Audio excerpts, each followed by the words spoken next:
President Trump has just issued a major warning on live TV. He said that we need to be getting prepared, and we need to be prepared right now for a potential nuclear event. That's what Trump's warning of right now. And he warned that on live television. This is coming as we are seeing the positioning of U.S. nuclear submarines as well too near Russia. We will get into more details of that, but I want you guys to hear what President Trump just said today, August 1st. In the past hour, he said this, and he is warning that America needs to be prepared and the American people need to be prepared. So let's watch this clip right here really quick with Trump, and then we will talk more about it. Say it? Where are being deployed? Nuclear submarines. Oh yeah, well we had to do that. We just have to be careful. And a threat was made and we didn't think it was appropriate, so I have to be very careful. So I do that on the basis of safety for our people. A threat was made by a former president of Russia, and we're going to protect our people. Mr. President, can you give us any more information on the nuclear subs, and what did Medvedev say to you that made you really mad? Well, you just have to read what he said. He was talking about nuclear. When you talk about nuclear, we have to be prepared, and we're totally prepared. Your reaction? My reaction is he's not. All right, we'll listen to more of that in just a second. And what exactly Trump said too, he made a True Social post about this, which is similar to X. He made a post about this as well too. We will read that in just a second, but you heard that there from Trump. He says that we have to be prepared, and we are prepared for any type of nuclear event. And that's because this former president of Russia, he's been doing this for the past 3 years now, of heavily saber rattling the nuclear option, right? He's always reiterating and warning that Russia is a nuclear power and has nuclear capabilities, and he is always saying that they will use it against the United States, right? And he has been known to kind of be a spokesperson for the Putin government in Russia, right? So Trump, it seems like he's had enough of this talk, and he is saying that he is moving U.S. nuclear subs to the Russian region, right? And he's saying that we have to be prepared, and we are prepared. So make sure you're prepared personally as well too, right? The United States as a country, we're prepared. Nobody wants nuclear war. We don't want this, but these things seem to be on the table, at least for now. That's what certain officials are saying in Russia. And now Trump is moving nuclear submarines to the area near Russia. And that doesn't mean that they have nuclear weapons on board, but they could be nuclear powered, right?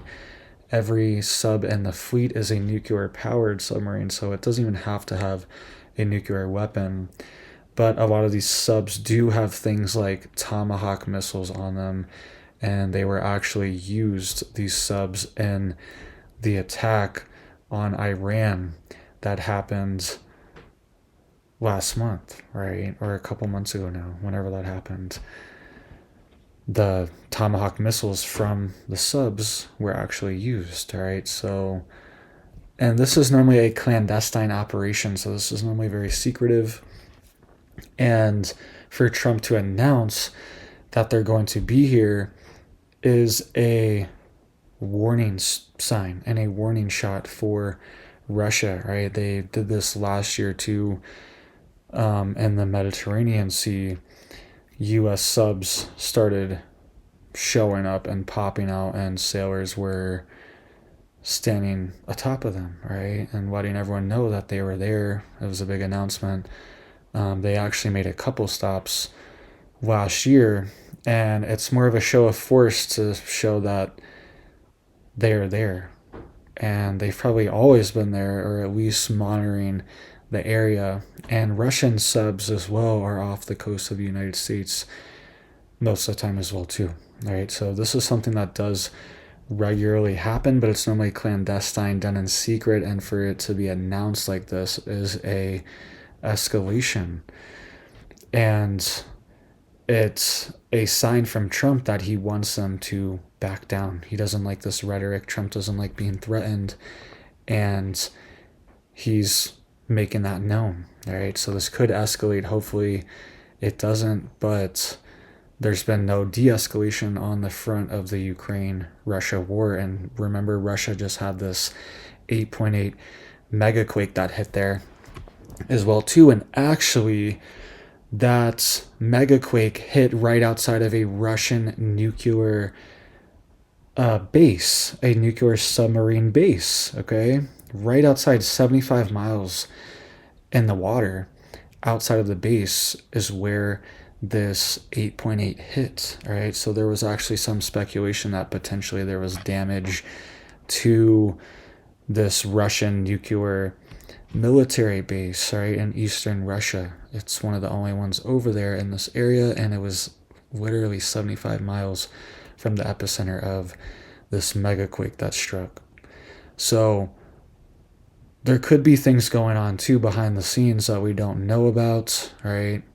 There could be damage to that military base. I mean, look at Fukushima when it had this major earthquake in 2011. It caused damage to the nuclear reactors and power plants, and it could potentially damage the reactors on site of the subs or the ships, or if there's any type of power generation or weapon testing or making at this facility going on, right? So that's also another just interesting thing that happened with Russia as well too. There's been a lot of stuff going on with the US and Russia the past few weeks, right? And I want you to listen to this really quick too. This is exactly what Trump tweeted out on his Truth Social. I just wanted you guys to see the full tweet here really quick. On social media saying, based on the highly provocative statements of the former president of Russia, Medvedev, who is now the deputy chairman of the Security Council of the Russian Federation, I have ordered 2 nuclear submarines to be positioned in the appropriate regions just in case these foolish and inflammatory statements are more than just that. Words are very important and can often lead to unintended consequences. I hope this will not be one of those instances. Thank you for your attention to this matter. Hal Kemper is here. Hal, let's just get to the point here. Is this a big deal? You know, it's interesting. It is and it isn't. The big deal is that we're actually talking about positioning nuclear submarines. That's something we just don't talk about ever. It's called the silent service for a reason. We don't talk about where we're putting our nuclear subs. We don't talk about where we're sending our nuclear subs with nuclear missiles. And they're called boomers. And I should mention that he didn't say boomers. He didn't say nuclear weapons, armed submarines. He just said nuclear submarines. All of our attack submarines are technically nuclear submarines. So certainly everybody's reading into it. You know, it's like, oh, we're putting our nuclear, inferring that we're putting our nuclear missile armed submarines or boomers in position to attack Russia should we need to. But he didn't say he was putting them in position necessarily to attack Russia. He just said they're putting them in their appropriate positions or appropriate areas. Again, one can look at that and read into it many different things. What do you mean by appropriate areas? Are they close to Russia? Are they not close to Russia? Is this any different than were they in inappropriate areas before? So there's a lot of ways to look at this, but the fact the president even used this type of language, it's a little bit new. And some would say a little bit escalatory, if you will. But certainly Dmitry Medvedev's just over-the-top rhetoric that he's had constantly, where he is the nuclear saber rattler. I mean, he has been, every time he turns around, he's saying something about their nuclear arsenal, and remember we're a nuclear-armed nation, and blah, blah, blah. And anyway, so I find it interesting that he's kind of getting, for the first time, sort of the same thing that he's been putting out. And I find the choice of words to be rather interesting. And certainly the first time that a president of the United States has said something quite like this in response to certainly what Medvedev has been saying. For some background, Hal, Trump said on Monday that he's giving Putin 10 to 12 days to stop the killing in Ukraine. That shortened a 50-day deadline that he had given the Russian leader 2 weeks ago. Hal, what happens if Putin doesn't stop fighting? What if the killing doesn't stop before Trump's deadline? What happens then? Well, that's an interesting situation, and if I was to put money on it today, I'd say he's probably not going to stop fighting. I would be very surprised. But what can happen, as you saw, India is getting a 35% tariff put on it. Potentially, if everything was put in place with the legislation that has a lot of bipartisan support, President Trump has indicated he would be willing to sign. If all that is put into place, it gives him the ability to put a very large secondary tariff on Russian oil. About 40% of the imported oil that India gets comes from Russia. That's significant. Before the war started, it was about 1%. So that gives you an idea of how important that is.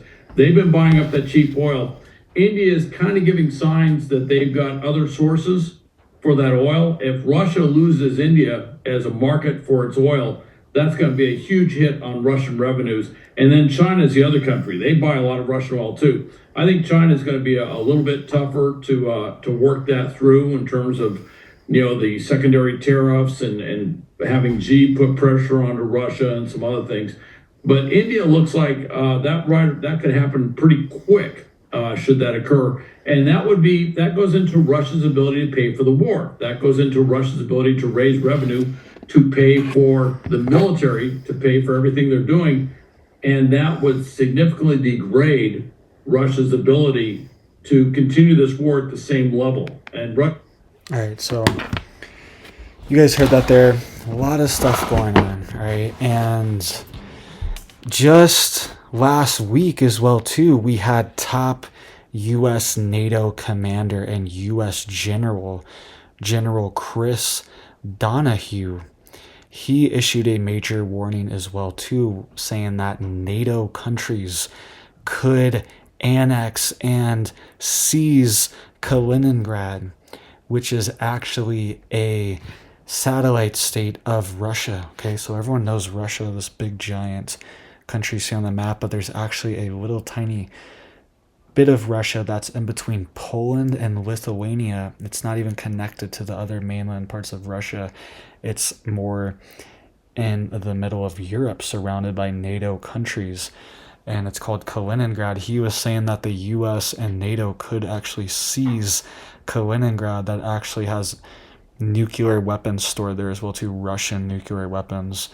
So there's a lot of moving parts and moving fronts happening right now with the US, with NATO, with Russia, with the world itself. Okay, there's all this volcanic activity, weather activity, earthquake activity happening in this part of the world too, in Russia, Alaska, the West Coast, the US, Japan, all right?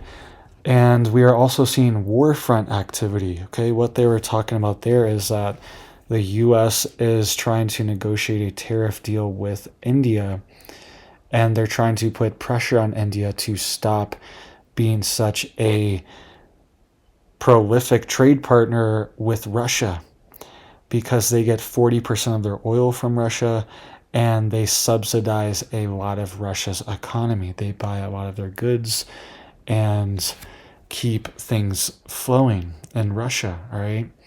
And Trump is trying to put pressure on India to say, look, if you want to do business in the United States, you need to stop doing so much business with Russia, take that business and bring it here, or you're going to face strict, stiff tariffs from the United States. So it's all these things are coming together right now. Trade, all right, war, natural disasters, all right? There's a lot of moving parts happening, and you should just be prepared, okay? Trump was saying that we need to be prepared, and you should have at least a few weeks of supplies, all right? Months if you can, or even longer potentially, but at least a few weeks of supplies in case there is any type of natural disaster, any type of war, any type of nuclear event, because when these things happen, emergency services will be overwhelmed, and you might not even be able to leave your house, right? That might be the rules.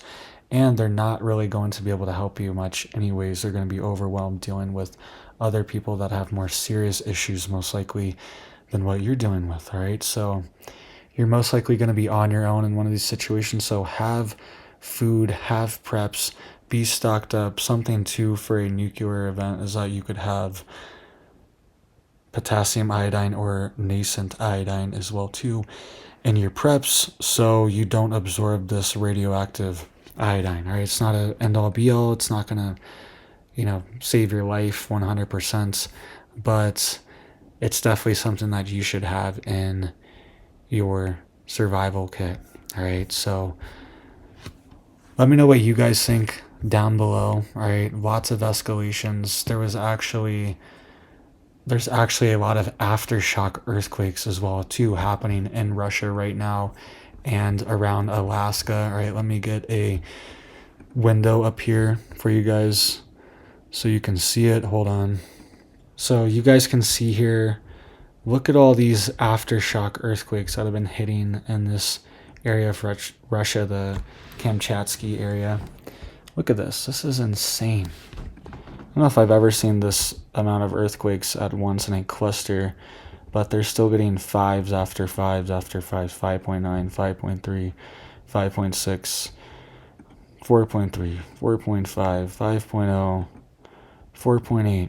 All right, these earthquakes are still hitting Russia very hard, and this nuclear subbase is actually right here in this bay. Okay, so people are worried that there could potentially be nuclear radiation leakage coming out of this bay and this nuclear subbase flowing into the ocean and creating almost like a Fukushima effect where these particles are going to eventually drift across the Pacific and make its way over to the West Coast. Hopefully this isn't happening. They are saying from official state sources that there's no nuclear radiation leaks, but it's also one of these things where they might not want to release it to the public how bad things actually are, right? They might just keep it under wraps and try to clean it up, especially since it hit a military base, and then they would have to disclose exactly what's at this military base as well too, what kind of weapons were destroyed or compromised, or what other military equipment was compromised as well too.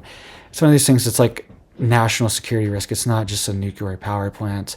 It's an entire base that is right here, a military base right near Alaska. All right, so watch out for that too. They're saying scientists are monitoring the area for any types of radiation with Geiger counters, but there's also a lot of blackout of information in this part of the world and out of Russia, right? A lot of information coming out of Russia, and this war with Ukraine is very censored, right? So we could see censorship happening here. Look at all these earthquakes, 5.5 after 5.5 over and over. I saw a couple sixes in here. This is going to cause rippling effects for months, maybe even years, this distortion that happened here with the geological plates, all right? And we're also seeing big clusters of earthquakes in Alaska, right? And also we have a few in California, Texas, and also near Missouri, right, in Arkansas. And there actually is a New Madrid fault line that goes right through Missouri and St. Louis and along the Mississippi River. All right, so there's actually earthquake activity there that can happen, and they've actually run drills. The National Guard just last year, I made a whole video on it, for a quote megaquake to hit St. Louis, Missouri. All right, they had the National Guard. If you live there, you probably saw them out and about in the area, all right, training for this last year. So make sure you guys are prepared. We also see earthquakes hitting Hawaii, all right? A lot of people forget Hawaii has active volcanoes and they can have earthquakes. We saw some 2.8s hitting the main island of Hawaii, the big island. And thankfully those tsunamis were not that big there. But this could just be the start. If we see another one, they might not get as lucky. Something that I never really understood, why we see these like billionaires like Mark Zuckerberg and Oprah and stuff like that. I never really understood why they build these bug out compounds in places like Hawaii when I don't know, it doesn't seem like a great place, right? What if something happens and everyone gets cut off from each other? I don't know if resupply to Hawaii is going to be top priority. Maybe for the military, maybe these billionaires can get their own resupply. But I don't think it's going to be top priority. Look at these fires. Look at these floods, evacuations in Hawaii. People reported were a mess when the tsunami alert went out. And they were saying they were just stuck on the roads, all right? The infrastructure is not made for a lot of people to live there. And there's really nowhere to even go anyways if something does happen. You're kind of just trapped there. So something I just never really understood about the whole bugging out like to Hawaii thing. It doesn't, I don't know, it doesn't seem like the best location to me. But who knows, maybe when you're a billionaire and you have an underground bunker in the mountain, it's fine. But we could see more activity there, right? And look, there's not even any major fault lines in Hawaii here. No red lines running through it. But it's still feeling these aftershocks of this 8.8 megaquake. So I think we're going to see these ripplings last for a while, right? And look at this out of Russia. It hasn't really slowed down at all. A lot of pressure is being released. And this is